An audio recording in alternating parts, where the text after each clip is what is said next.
Assalamualaikum warahmatullahi wabarakatuh. Perkenalkan, nama saya Muhammad Putra Pamungkas dengan NIM 25000242445 dengan prodi Hukum. Kali ini saya ingin menjelaskan tentang bab 2 dari buku Sosiologi Hukum. Bab 2 di buku ini membahas tentang mazhab-mazhab pemikiran dalam sosiologi hukum. Mazhab-mazhab pemikiran dalam sosiologi hukum di bab ini menguraikan secara rinci berbagai aliran pemikiran yang menjadi landasan teoritis bagi pengembangan sosiologi hukum serta peran para tokoh kuncinya. Subbab yang A, aliran-aliran dalam sosiologi hukum. Sosiologi hukum sebagai disiplin yang mempelajari hubungan timbal balik antara hukum dan masyarakat dikembangkan setidaknya oleh dua aliran pemikiran utama. Yang pertama yaitu ada aliran positif atau bisa disebut positivist school. Tokoh utamanya yaitu Donald Black. Ciri khasnya aliran ini menekankan pada pendekatan empiris murni. Hukum hanya didefinisikan dan dipelajari dari kejadian yang dapat diamati dari luar atau eksternal. Untuk fokus penelitiannya, mereka menolak pemasukan faktor-faktor internal seperti nilai, tujuan, dan norma-norma abstrak dalam analisis hukum. Bagi aliran ini, hukum adalah fakta yang teramati dalam masyarakat. Misalnya struktur, organisasi, dan aktivitas pihak-pihak yang berwenang seperti polisi, jaksa, atau pengadilan. Yang kedua yaitu ada aliran normatif. Aliran ini meskipun tidak secara eksplisit dibahas sebagai fokus utama dalam kutipan, secara implisit menjadi pembanding karena ia berpegangan pada hukum sebagai sistem kaidah atau norma yang mengikat terlepas dari kenyataan sosialnya. Subbab yang kedua atau B, peletak dasar sosiologi hukum. Pengembangan sosiologi hukum tidak terlepas dari kontribusi pemikir-pemikir besar dari berbagai latar belakang. Di antaranya yang pertama yaitu ada Maurice Hauriu. Untuk pendekatannya, ia mencari dasar pemikiran yang bersifat idealistis ke realistis. Untuk konsep kuncinya yaitu Hauriu berfokus pada analisis lapisan-lapisan keseimbangan yang disebut dengan lembaga atau institusi. Baginya, lembaga adalah kenyataan sosial hukum yang mengikat. Untuk pandangan tentang negara, dipengaruhi oleh ajaran Thomas Hauriu secara dogmatis menyatakan bahwa negara adalah lembaga terpenting di antara segala lembaga. Pemikirannya menunjukkan upaya menjembatani idealisme hukum dan realitas sosial. Yang kedua itu ada Max Weber. Untuk pendekatannya yaitu mendekati sosiologi hukum dengan metode pemahaman interpretatif atau Verstehen. Untuk fokus penelitiannya, Weber menelaah arti batin atau internal dari perbuatan-perbuatan sosial yang terkait dengan hukum. Ia berusaha memahami motivasi di balik tindakan individu yang tunduk atau menerapkan hukum. Definisi sosiologi hukumnya menurut Weber, sosiologi hukum adalah studi tentang kemungkinan-kemungkinan dari kelakuan sosial yang diatur oleh sistem aturan yang koheren. Ia juga mengklasifikasikan tipe-tipe hukum seperti hukum rasional atau irasional, formal atau material, berdasarkan cara pengambilan keputusan. Yang ketiga yaitu ada Oliver Wendell Holmes. Untuk pendekatannya yaitu menekankan pada penelaahan yang objektif dan empiris terhadap kenyataan sosial yang aktual. Untuk definisi hukum yang terkenal, Holmes mendefinisikan hukum bukan sebagai dogma tertulis, melainkan sebagai ramalan tentang apa yang akan dilakukan oleh pengadilan-pengadilan atau the profession of the courts. Pandangan ini sangat menekankan pada peran hakim dan hasil praktis dari hukum yang menjadi cikal bakal realisme hukum. Subbab yang C, yaitu ada realisme hukum dan perkembangannya. Realisme hukum atau legal realism adalah mazhab yang muncul sebagai reaksi terhadap formalisme hukum yang terlalu berpegangan pada teks undang-undang. Untuk inti pemikirannya, mereka memandang hukum sebagai keputusan aktual yang dibuat oleh para pejabat, yaitu hakim, jaksa, atau polisi, bukan sekedar aturan di atas kertas. Untuk K.N. Llewellyn atau tokoh realisme hukum, ia berpendapat bahwa sosiologi hukum adalah satu-satunya dasar ilmiah dari ilmu hukum. Hal ini karena hukum yang sesungguhnya hanya dapat dipelajari melalui pengamatan terhadap dampak dan praktis sosialnya. Untuk akselerasi sosialnya, Llewellyn menyimpulkan bahwa masyarakat sedang bergerak dan bergerak jauh lebih cepat daripada hukum. Oleh karena itu, ialah menganjurkan agar setiap bagian dari hukum harus diperiksa kembali untuk menentukan apakah masih fungsional dan relevan dengan masyarakat kontemporer. Untuk subbab yang D, mazhab-mazhab dewasa ini, studi-studi sosiologi hukum kontemporer terus berkembang, bergeser dari fokus dogmatis ke analisis empiris dan fungsional.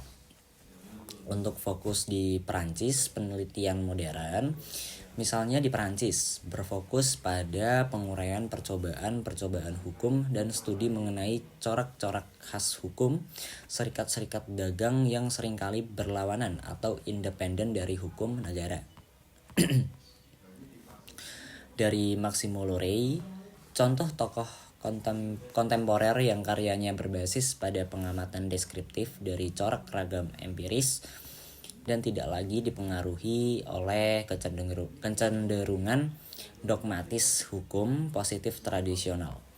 Pendekatan ini semakin menguatkan sosiologi hukum sebagai ilmu yang berpegangan pada fakta sosial. Untuk ringkasan ini mencangkup aliran positif, kontribusi Hourio sebagai lembaga negara, Weber sebagai interpretatif atau tipe hukum, Holmes sebagai ramalan pengadilan, dan realisme hukum adalah keputusan aktual, dan fokus studi kontemporer yang secara keseluruhan memberikan pemahaman mendalam tentang lanskap teoritis sosiologi hukum. Demikian pula Frank, hukum adalah suatu keputusan dari suatu pengadilan. Realisme hukum saat ini mempunyai arti sensualisme naturalistis, yakni suatu keperluan sederhana untuk menggantikan penilaian-penilaian berdasarkan kenyataan, yakni serba pengalaman atau bisa disebut sebagai empirism. Istilah yang dapat mempunyai berbagai arti, yakni anti-konseptualisme, yakni irasionalisme, desionistis, dan aktualitis, irasionalisme yang tidak perlu bersifat sensualistis atau realistis, dan lain-lainnya. K.N. Llewellyn menyatakan dalam bukunya yang pertama bahwa yang dapat menjadi dasar ilmiah dari ilmu hukum hanyalah sosiologi hukum. Suatu hal yang tidak dapat dihindarkan untuk memberi kepada sosiologi hukum kemungkinan untuk melakukan pekerjaannya sendiri tanpa gangguan sebelum hasil-hasilnya yang pasti dapat digunakan terhadap ilmu hukum atau jurisprudensi. Sosiologi hukum menyimpulkan adanya konsepsi masyarakat sedang bergerak dan bergerak jauh lebih cepat daripada hukum, sehingga selalu ada kemungkinan bahwa setiap bagian hukum memerlukan pemeriksaan kembali untuk menentukan apakah ia masih sesuai dengan masyarakat. Llewellyn merasa juga adanya kebutuhan-kebutuhan yang dihadapinya, dan ia berusaha meloloskan diri dari kebuntuan-kebuntuan dengan menambahkan kepada salah satu bahasanya tentang definisi hukumnya yang asli, pernyataan bahwa bukannya semata-mata melakukan resmi, melainkan kelakuan orang-orang awam adalah sebagian dari hukum, atau realistic jurisprudence, atau sebagaimana ia pernah menuliskan bahwa hukum adalah apa yang dilakukan sesungguhnya oleh pengadilan-pengadilan atau orang-orang, atau bisa disebut some realism about realism. Cara-cara hukum dipergunakan untuk menunjukkan sesuatu kelakuan atau perbuatan yang jelas menurut hukum adalah menurut sifatnya. Coraknya, artinya atau akibatnya, dengan menghapuskan tuntutan nilai-nilai hukum tentang keadilan khusus. Llewellyn menghapuskan kemungkinan yang pertama, yang A, yaitu untuk menghubungkan sifat sebagai peranan dari sahnya hukum yang ditempatkan antara otonomi dan heteronomi dengan struktur dalam dari pengaturannya yang berlawanan dengan struktur dalam agama, kesusilaan, dan estetika. Dan kemungkinan yang kedua, untuk menembus lapisan-lapisan yang terdalam dari kenyataan sosial, dari hukum yang mengatasi tingkat pola-pola yang bersesuaian, dan kemungkinan yang ketiga atau yang C, realisme hukum, dan selanjutnya KM Llewellyn dan Thurman Arnold. Mazhab neorealistis yang berkembang selama 10 tahun terakhir ini merupakan suatu reaksi yang sengit terhadap orientasi atau sociological jurisprudence yang bersifat terutama sekali teleologis dan moralistis. Erat bertalian dengan nama-nama KN Llewellyn, Thurman Arnold, Walter Wyckoff, H.E. Yentema, L. Green Underhill Moore, H. Oliphant, Max Redin, Joren Frank Robinson, Carles. Aliran ini hanya sama dengan sikap negatif daripada juru bicaranya. Mereka berusaha untuk menghapuskan pertimbangan-pertimbangan teleologis dan penilaian-penilaian buruk, bukan saja dari sosiologi hukum, melainkan juga ilmu hukum sendiri. Para realistis hukum atau legal realis itu semuanya memulai dengan interpretasi yang sangat sempit dan sungguh-sungguh buruk dari definisi hukum Holmes, yakni hukum sebagai ramalan tentang apa yang dilakukan oleh pengadilan-pengadilan. Maka Llewellyn menulis dalam karyanya yang pertama. Dan selanjutnya, sosiologi hukum kritis menyelidiki masalah perwujudan norma-norma dalam kelakuan kolektif yang efektif. Sosiologi hukum teoritis menyelidiki pengaruh unsur-unsur rohani maupun segi-segi morfologi serta ekonominya pada susunan kenyataan hukum. Sosiologi hukum deskriptif semata-mata mengumpulkan fakta-fakta tentang kehidupan hukum dalam berbagai masyarakat. Sosiologi hukum genetis mengikuti perubahan-perubahan hukum menurut lingkungan serta zaman-zaman konkret. Sosiologi hukum kritis adalah berdasarkan sosiologi deskriptif. Sosiologi hukum genetis bersandar kepada kedua sosiologi hukum tersebut. Sedangkan sosiologi hukum teoritis memahkotai bangunan itu. Di antara tulisan-tulisan sosiologi hukum genetis di Eropa Tengah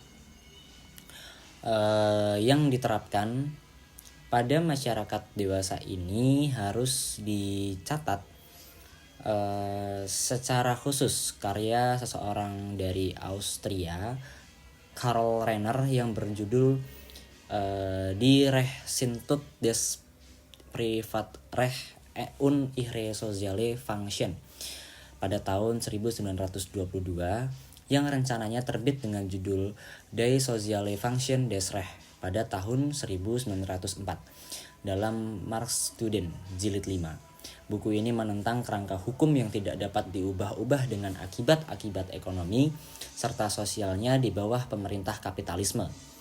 Demikianlah, maka sosiologi Marxitis pada umumnya dan khususnya sosiologi hukumnya nampak makin lama makin melepaskan diri dari godaan-godaan naturalisme dan realisme. Demikian itu saja yang dapat saya sampaikan tentang bab 2 di buku Sosiologi Hukum. Sekian dari saya atas nama Muhammad Putra Pamungkas dengan NIM 25000242245. Kurang lebihnya mohon maaf. Wassalamualaikum warahmatullahi wabarakatuh.